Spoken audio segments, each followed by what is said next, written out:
These are the notes for Section 1 over the history of DNA. Excuse me. The standard, this is a Rutherford County Learning Standard, and it says to identify the scientists involved in the early study of DNA. Your class objectives, however, are to explain how the discovery of the structure of DNA was controversial. Describe the roles of Watson and Crick, Franklin, and Chargaff in the discovery of the structure of DNA. On your foldable, this will be in the top right-hand side of the cover.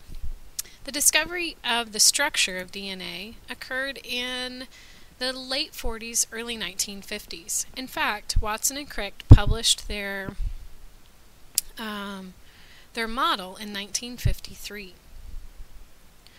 Chargaff discovered the A, T, C, and G base pairs.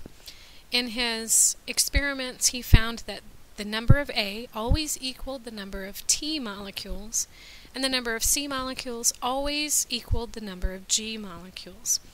Chargaff was a chemist, and although he was interested in DNA as a chemical, he wasn't really concerned with discovering the structure, and he wasn't all that concerned with what the structure of DNA might mean for biology and for genetics.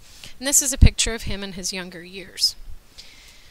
The team of Morris Wilkins and Rosalind Franklin worked at King's College in London. They were working on discovering the structure of DNA from a biology point of view, and they worked with something called X-ray crystallography. Watson and Crick were very young men. Watson was only 22 at the time, and they decided that they would find the structure of DNA.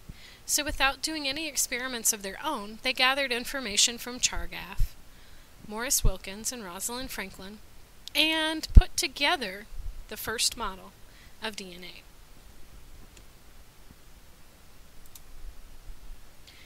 There is a video on my YouTube. It's about an hour long. In class, we watched the first 40 minutes. It's a pretty good movie. It's called The Secret of Life, and it's part 1 about the history of DNA. It's pretty interesting, and if you were not here in class, I suggest that you watch it. The 40 minutes will go by fast, and you'll enjoy it.